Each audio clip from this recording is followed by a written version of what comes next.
किसी ने बड़े कमाल की बात कही है कि गलतियां पीठ की तरह होती हैं, हमेशा दूसरों की दिखती है, खुद की नहीं। नमस्ते, कहानी सुनाने जा रहा हूं। ये कहानी जीवन में बहुत बड़ी बात सिखाएगी, बहुत इंपॉर्टेंट बात सिखाएगी। एक सरकारी विद्यालय था, प्राथमिक विद्यालय, 5वीं तक का स्कूल था। बच्चों की एग्जाम चल रही थी। एग्जाम के बाद में छुट्टियां लगने वाली थी। बच्चे बहुत खुश थे क्योंकि आज उनका आखिरी पेपर था। 5th क्लास के बच्चे जो नैतिक शिक्षा की परीक्षा दे रहे थे, मॉरल एजुकेशन का पेपर सॉल्व कर रहे थे। जो क्लास का सबसे इंटेलिजेंट बच्चा था, होनहार बच्चा था, वो बहुत तैयारी करके आया था, लेकिन एक सवाल में अटक गया था। सवाल सबसे आखिरी में पूछा गया था और सिर्फ वही बच्चा नहीं, उस क्लास में जितने बच्चे थे सारे बच्चे अटक गए थे। समझ नहीं आया बच्चों को क्या जवाब दें। सवाल यह था कि हमारे स्कूल में सुबह सुबह जो आता है सबसे पहले, उसका नाम लिखिए। जो सबसे पहले विद्यालय में आता है उसका नाम लिखिए। अब कुछ बच्चे दिमाग लगा रहे थे कि मैथ्स वाले टीचर पहले आते हैं, कुछ ने सोचा कि नहीं हिंदी वाले पहले आते हैं, कुछ को लगा पीटी वाले पहले आते हैं, वो एक्सरसाइज वगैरह करवाते हैं। बहुत सारे बच्चों को चेहरा याद आ रहा था जो सवेरे सवेरे सबसे पहले आता है। 50-52 के लगभग उम्र रही होगी, ऊंचा कद, सांवला रंग। वो जो मैडम सुबह आती थी, साफ सफाई का काम करती थी, उनका नाम लिखना था लेकिन नाम पता नहीं था।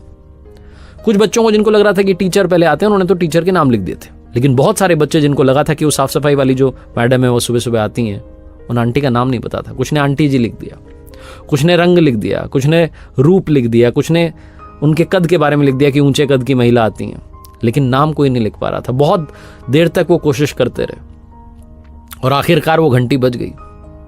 बच्चे इस बात से तो खुश थे कि चलो एग्जाम्स खत्म हुई, अब छुट्टी लगेगी, लेकिन इस बात ने उनका दिमाग खराब कर रखा था कि ये सवाल पूछा क्यों गया। सारे के सारे बच्चे इकट्ठे होकर के अपने नैतिक शिक्षा वाले सर के पास गए, टीचर के पास गए और जाकर के पूछने लगे कि सर ये एग्जाम में आउट ऑफ सिलेबस क्वेश्चन क्यों पूछा। तो उन्होंने कहा कौन सा?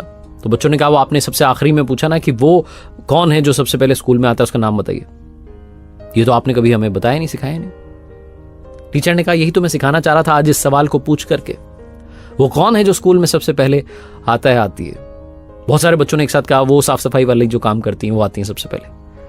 टीचर ने फिर पूछा कि उनका नाम क्या है। बच्चे इधर उधर देखने लगे, नाम ही तो नहीं पता था। टीचर ने कहा उनका नाम उमा जी है, उनके बारे में भी पता होना चाहिए। वो बहुत महत्वपूर्ण काम करती हैं, साफ सफाई का काम करती हैं, अपने स्कूल का ध्यान रखती हैं, विद्यालय चमकता रहे ये उनकी जिम्मेदारी है और बहुत अच्छे से निभाती हैं।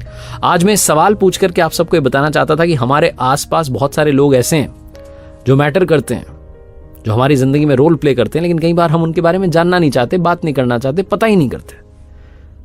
असल जिंदगी में भी बहुत सारे लोग ऐसे हैं जो आपकी जिंदगी में बड़ा रोल निभाते हैं, जो आपको दुआएं देते हैं, आपके लिए अच्छी बात कहते हैं, लेकिन कई बार आपको उनका नाम पता नहीं होता। इस भागती दौड़ती लाइफ में, मोबाइल में तो आपने बहुत सारे दोस्त बना लिए, लेकिन असल जिंदगी में हम लोगों से दूर हो गए हैं। लोगों के पास जाना शुरू कीजिए, घुलना मिलना शुरू कीजिए। एक बार फिर से वही बात जो अक्सर आपसे कहता हूं, दुआएं कमाइए अपनों के प्यार के साथ, अपनी मेहनत और ऊपर वाले के आशीर्वाद के साथ। कर दिखाओ कुछ ऐसा कि दुनिया करना चाहे।